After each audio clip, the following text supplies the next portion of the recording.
ta parole qui va nous être partagée ce matin. Contribuer, éternel, notre Dieu, à nous aider dans notre vie spirituelle afin que nous te soyons fidèles, Seigneur, et que nous puissions continuer à te servir pour la gloire du nom de Jésus. Laisse que ton esprit nous conduise en ce moment et que toi seul tu règnes du début à la fin, au nom de Jésus. Amen. Amen. Bien-aimé, bonjour. Bonjour. Bonjour, bien-aimé. Bonjour. Bien-aimé, bonjour. Bonjour. Vous n'êtes pas content d'être devant la face du Seigneur? Nous sommes contents.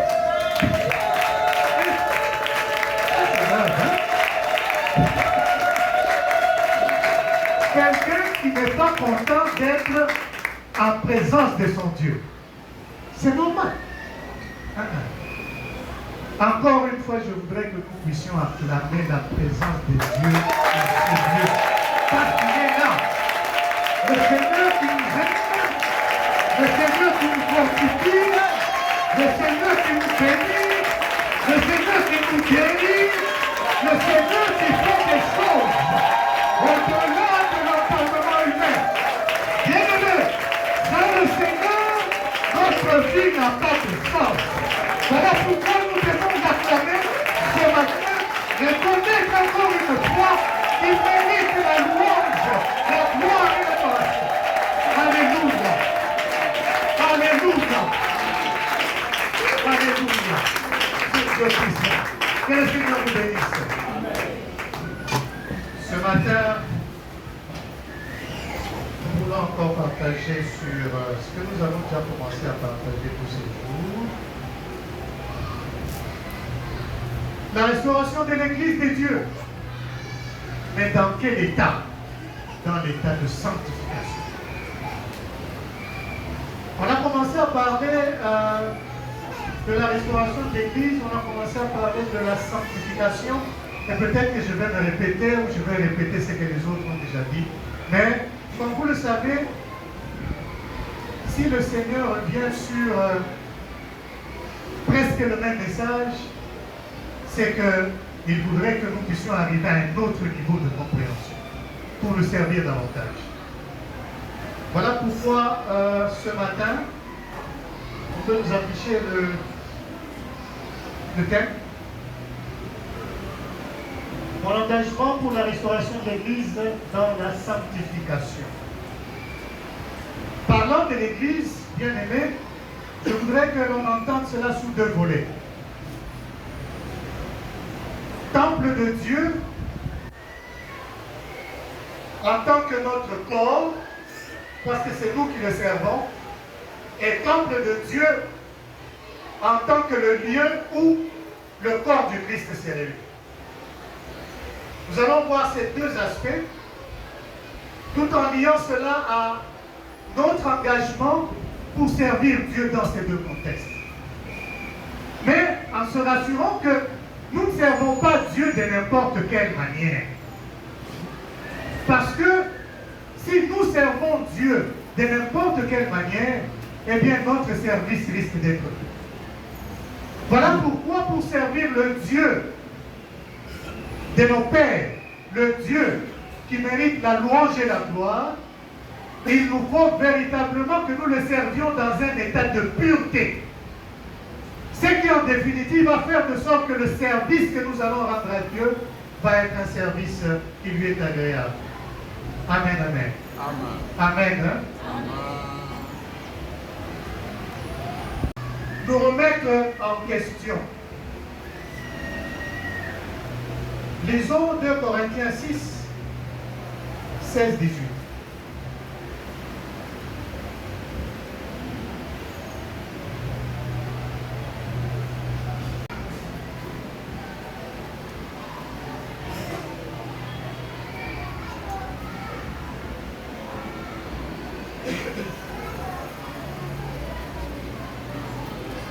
Vous y êtes? 2 Corinthiens 7.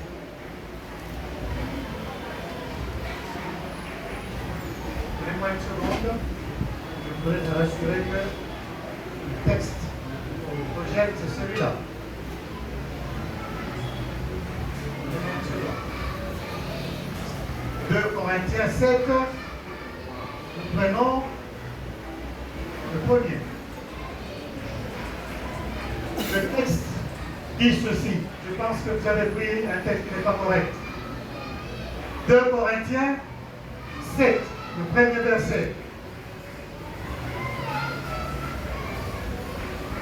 Vous pouvez revoir ça, s'il vous plaît? C'est pas ce texte-là. Je lis. Mes amis, puisque nous possédons ce qui nous a été promis en ces termes, purifions-nous de tout ce qui corrompt le corps et l'esprit pour mener ainsi une vie pleinement sainte en révérant Dieu. Pour ceux-là qui ont des Bibles, je reprends. Mes amis, puisque nous possédons ce qui nous a été promis en ces termes, purifions-nous de tout ce qui corrompt le corps et l'esprit pour mener ainsi une vie pleinement sainte en révérant Dieu. Amen, amen. Amen. Ce n'est pas ce texte-là. Ok, ça ne correspond pas. Ok?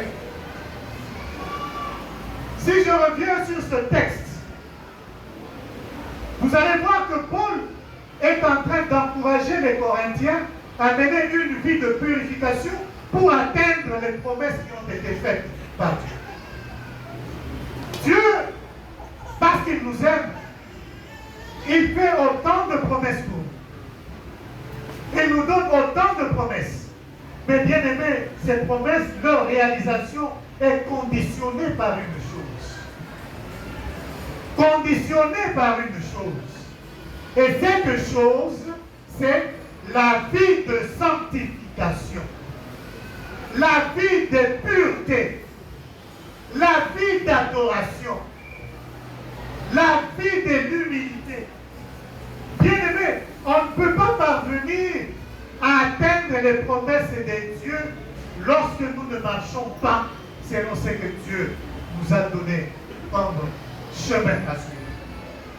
À bien des égards, le Seigneur est souverain.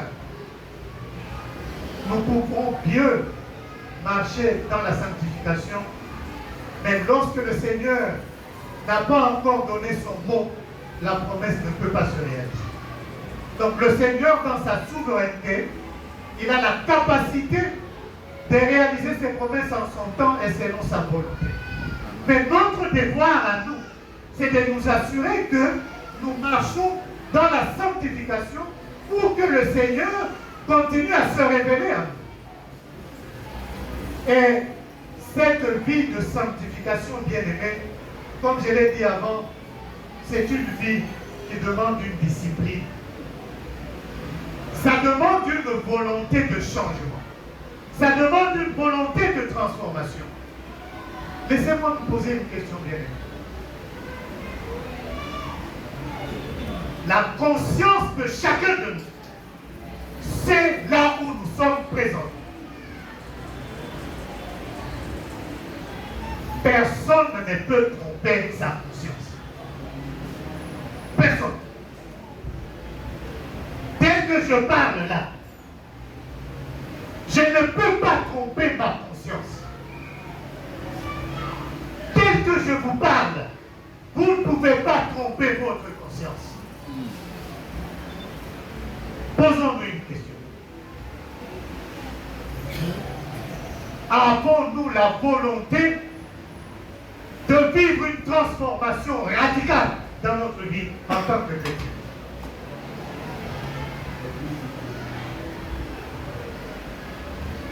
Est-ce que nous nous donnons la discipline de nous dire, bien aimé, non, trop c'est trop, ça j'arrête. Je ne peux pas continuer en tant que serviteur, en tant que servant.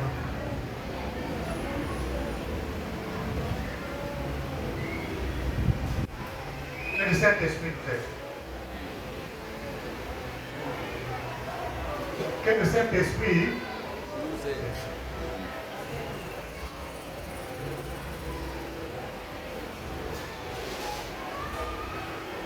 la sanctification, la purification, le Saint-Esprit nous aide à chaque instant, mais il arrive que nous renfermons nos cœurs. Nous résistons à ce que l'Esprit de Dieu nous dit. Et nous nous laissons entraîner par la puissance de l'ennemi. Pourquoi? Parce que nous nous complaisons dans notre chair. Mais lorsque nous avons accepté de servir Christ, nous nous sommes engagés à ce que nous laissions l'Esprit de Dieu nous conduire, que Jésus-Christ nous puisse nous conduire, afin que nous devenions de véritables serviteurs et de véritables servants de Dieu. Est-ce que cela signifie que nous ne tomberons jamais? Non. Mais nous ne tomberons pas par notre propre choix. Lorsqu'on fait un choix pour tomber, bien aimé, c'est qu'on est en dehors de ce que Dieu voudrait que nous soyons. Moi et vous, est-ce que nous faisons le choix de ne pas abandonner ce qui nous écarte de Dieu? Nous faisons le choix. Consciemment, nous ne voulons pas. Nous ne voulons pas faire la discipline de notre propre. Paul est en train de dire, je bats mon corps. Pourquoi? Pourquoi il bat son corps? C'est une lutte. Ça ne doit pas être facile de lâcher ce que nous avons déjà considéré comme un bien pour nous, alors que c'est un bien qui est un mal. Ça va être un combat. Bien aimé. C'est un combat, parce que le diable ne voudra pas que nous puissions lâcher prise. Voilà pourquoi je suis en train de dire que c'est une discipline qui va demander de la volonté de se faire mal pour aller vers le bien.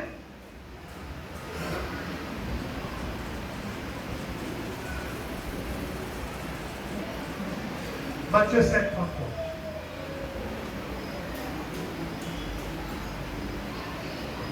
Matthieu 5, 33.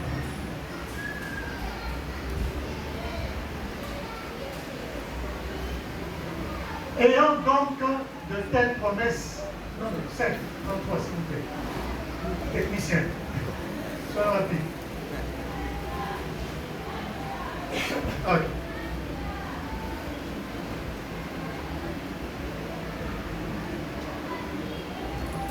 Vous avez encore appris qu'il a été dit aux anciens, tu ne flagelleras point. En d'autres termes, tu ne violeras point. Mais tu t'acquitteras envers le Seigneur de ce que tu as déclaré par serment. Je relis dans ma version. Vous avez encore appris qu'il a été dit à nos ancêtres, tu ne rompras pas ton serment, ce que tu as promis avec serment devant le Seigneur. Je reviens à ce que j'ai dit avant.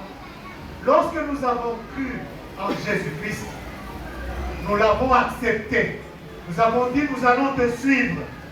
Nous allons suivre tes commandements. Nous allons vivre selon tes préceptes. C'est un serment, c'est une promesse que nous avons faite. Bien aimé. Dès que tu es là, à moins que tu n'aies pas compris le sens de l'acceptation de ton appel. Si tu as compris le sens de ton acceptation, de cet appel, c'est que tu dois être consciente que tu as accepté de le suivre et de faire ce qu'il demande qu'on fasse pour lui. Le service, c'est un serment, c'est une promesse. Et voilà que dans ce texte, on nous rappelle encore que, bien aimés, nous devons marcher pour ne pas violer, pour ne pas rompre le serment que nous avons fait pour Christ. Quel est ce serment? C'est le serment de le suivre et de le servir. De ne pas continuer à marcher dans les ténèbres. Parce que nous avons choisi d'aller du côté de la lumière. Lorsque je me retiens dans le mal, quel est le message que j'envoie vis-à-vis des autres? Et même lorsque je fais le mal dans les quatre coins de mur, bien aimé, ce ne sont pas les yeux des hommes qui vont te voir dans les quatre coins où tu es seul, où je suis seul. Quelqu'un disait, nos yeux ne voient que les quatre points cardinaux. Vous savez, quand quelqu'un voudrait faire le mal, vous voyez sa tête tourne comment? La tête tourne dans les quatre points cardinaux seulement. La personne va regarder à gauche, la personne va regarder à droite, la personne va regarder derrière, la personne va regarder devant. Parce que nos yeux ne voient que les 4 points cardinaux. C'est pourquoi nous n'avons que ces murs-là. Malheureusement, on n'a pas le temps de se dire il y a les 6 points cardinaux. Quels sont ces 6 points cardinaux? Il y a le haut et il y a le bas. Quand tu voudrais faire le mal, est-ce que tu regardes, est-ce que je regarde les 4 points cardinaux ou je regarde les 6 points cardinaux? Les 4 points cardinaux peuvent me tromper. Parce que je peux être dans un endroit où personne ne me voit. Mais lorsque je regarde les 6 points cardinaux, les 4 ne me verront pas, mais les 2 me verront. Lorsqu'on sait que les 6 points cardinaux vont me voir, eh bien, le serment que nous avons prêté va nous revenir à cœur. Et nous allons nous forcer. Et nous allons prier que le Seigneur nous aide à marcher dans la sanctification. Servir Dieu, bien aimé, en tant que corps du Christ, ça demande une véritable transformation. Voyez même au moment où nous sommes en train de dire, je vais servir dans l'église. Bien aimé, lorsque je sers dans l'église, dans un état d'impureté, j'affecte cette église. Parce que le mal que je veux faire va affecter l'église, d'une manière ou d'une autre. Dans l'église de Dieu, il y a les esprits faibles qui, lorsque un frère ou une sœur marche dans le mal, l'autre frère ou l'autre sœur qui a un esprit faible va être affecté au point de voir même de perdre ça. Voilà pourquoi il nous est dit que nous devons être les sentinelles pour nos frères et pour nos sœurs. Parce que ce que je fais a de l'impact sur la vie de Dieu, sur la vie de l'Église. Et même lorsque nous parlons de l'Église, du temple de Dieu, il faudrait que nous, en tant que temple de Dieu, nous puissions vivre une vie de sanctification pour que l'Église de Dieu soit une Église purifiée, une Église sanctifiée. L'Église en tant que bâtisse ne peut pas être sanctifiée lorsque le peuple de Dieu vit une vie d'impureté. Et cette Église va avoir des difficultés à évoluer. Nous voulons évoluer dans notre Église. Et même lorsque nous sommes en train de dire, il faut qu'on évolue, nous allons construire. Construisons notre temple spirituel qui va nous aider à construire notre temple physique dans lequel nous venons pour adorer Dieu, dans lequel nous venons pour élever le Seigneur. Maintenant, je touche le deuxième point. Lorsque nous construisons notre temple corporel, spirituel, le Seigneur nous demande à ce que nous puissions, comment nous allons améliorer également notre temple physique où nous venons pour adorer. J'ai tiré un texte, j'espère que vous l'avez convenablement s'il vous plaît, pour que l'Église puisse lire ça. Ça n'a rien à voir avec la construction du temple physique. Mais j'ai pris cet exemple pour vous faire voir combien c'est important de contribuer à l'édification du corps du Christ. Nous prenons 2 Corinthiens 8, les 5 premiers versets. Là, c'est Paul qui parle aux Corinthiens, qui donne le témoignage de ce que les autres églises ont pu faire pour aider à ce que le ministère de Dieu puisse aller de l'avant. Ils ont contribué à l'œuvre de Dieu. Dans ce cas, ce n'est pas principalement la construction d'une église en tant que bâtisse, mais la construction de l'église en tant que corps du Christ. Et que nous dit ce texte? Voilà ce que Paul est en train de dire.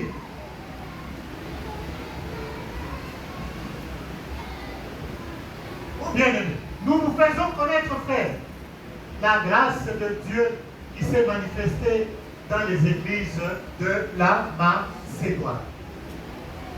Au milieu de beaucoup de tribulations qui les ont éprouvées, leur joie abondante et leur pauvreté profonde ont produit avec abondance des riches libéralités de leur part. Ils ont, je l'atteste, donné volontairement selon leurs moyens et même au-delà de leurs moyens. Nous demandons avec grande instance la grâce de prendre part à l'assistance destinée aux saints. Et non seulement ils ont contribué comme nous l'espérions, mais ils se sont d'abord donnés eux-mêmes au Seigneur, puis à nous par la volonté de Dieu. Amen. Cette dernière partie, la dernière partie. Et non seulement ils ont contribué comme nous l'espérions, mais ils se sont d'abord, ce terme, qu'est-ce qu'ils ont fait? Ils se sont d'abord donnés eux-mêmes. Qu'est-ce que ça signifie se donner ou se donner? C'est ce que nous venons de dire. Vivre une vie de sanctification. Lorsqu'on vit une vie de sanctification, on sait comment contribuer à l'œuvre de Dieu parce qu'on va cheminer selon ce que le Seigneur nous aura dit. Et dans ce cas, les églises de Macédoine, on nous dit que c'est des églises pauvres, sans moyens. Mais qu'est-ce qu'ils ont fait? Ils ont contribué avec joie selon leur pauvreté et même au-delà. Je ne sais pas si nous comprenons de la même manière. Combien d'entre nous préférons faire voir comment nous n'avons pas de moyens pour contribuer à l'œuvre? Combien d'entre nous? Combien? Lorsqu'il s'agit de contribuer à l'œuvre de Dieu, on se lamente. Il y a même des moments où on fuit l'église le jour de la contribution. Et moi, je suis parmi ceux-là. Il y en a aussi parmi vous. Moi, je suis parmi ceux-là qui font. Je ne vous dis pas de lever la main. Il y en a même qui fouillent. En même temps, dit je sers Dieu. Mais vous servez Dieu comment? Dans cette pauvreté, je voudrais vous dire une chose. Dans ce manque, je voudrais vous dire une chose. Bien-aimés, ce que vous pensez être minime, Dieu a la capacité d'en faire le multiple pour son œuvre. Prenez juste la décision, prenons juste la décision de le servir. Ce n'est pas la raison de la pauvreté ou du manque qui doit nous limiter à servir Dieu, spécialement en ce qui concerne l'édification de son œuvre, de la construction de son église. J'ai beaucoup aimé le texte qui nous a été donné le vendredi et je voudrais le répondre en ajoutant quelque chose et c'est là que je vais conclure. Chronique 28, le modérateur nous a donné ça aussi. Première chronique 28, 9, 10 et puis 20, 21. Je vais terminer par là.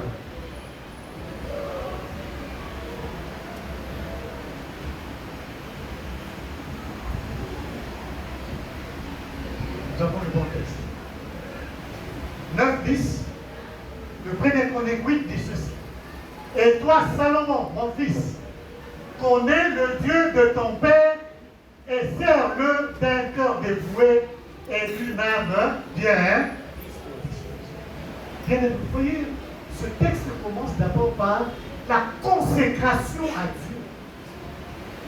Le servir en toute sanctification, en toute pureté. Car l'Éternel sonde tous les cœurs et pénètre tous et toutes les pensées. Je ne peux pas lire vos pensées, vous ne pouvez pas lire mes pensées. Et même pendant que je parle, ce que vous vous dites là, moi je ne ferai pas de foi, mais il y en a un qui sait lire. Que vous détestiez ce que je dis, que vous acceptez ce que je dis, lui seul connaît. Moi je ne sais pas. Moi je ne fais que parler. Mais il y a celui qui détecte nos pensées et qui sont de nos cœurs. Et ça va plus loin. Si tu les cherches, il se laissera trouver par toi, mais si tu l'abandonnes, il va continuer à te soutenir. Tu l'abandonnes, c'est que tu t'es écarté de lui. Il te laisse dire, ok, comme tu veux, continue. 10. Considère maintenant que l'Éternel t'a choisi, afin que tu bâtisses une maison qui serve de sanctuaire. Fortifie-toi et David dit à son fils Seigneur, le Seigneur t'a choisi pour moi. La parole vient ce matin à chacun d'entre nous qui avons cru en Christ, qui avons dit, qui avons prêté serment que nous t'avons accepté. Le Seigneur dit ce matin qu'il t'a choisi. Laissez-moi poser une question. Qui n'a pas été choisi par Dieu? Qui n'a pas été choisi? Nous tous, nous avons été choisis. Oh, peut-être j'ai mal posé la question. Qui a été choisi par Dieu parmi nous? Qui a été choisi? Non, il ne faut pas le faire par honte. Il faut avoir la conviction. Est-ce que vous êtes convaincu? Est-ce que je suis convaincu que j'ai été choisi par Dieu? Si oui, il t'a choisi afin que tu bâtisses une maison qui serve de sanctuaire.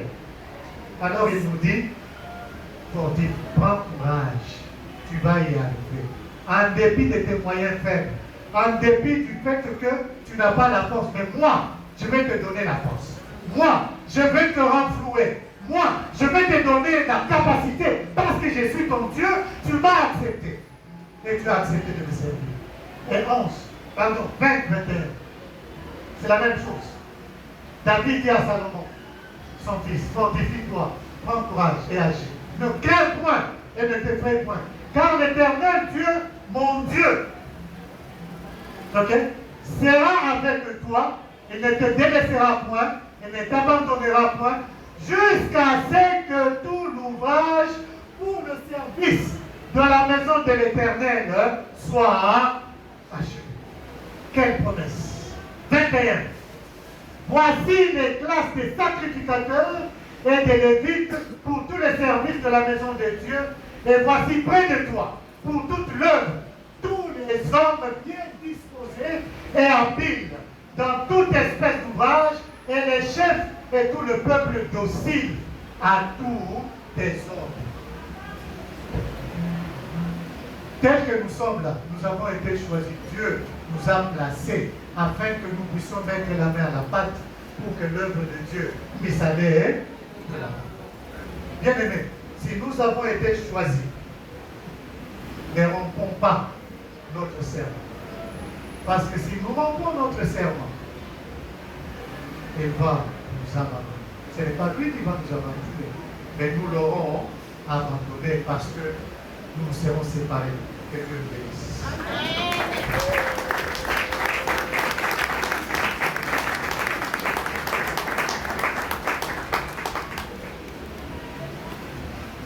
Alléluia. Alléluia. Mon engagement pour la restauration de la maison de Dieu, de l'Église,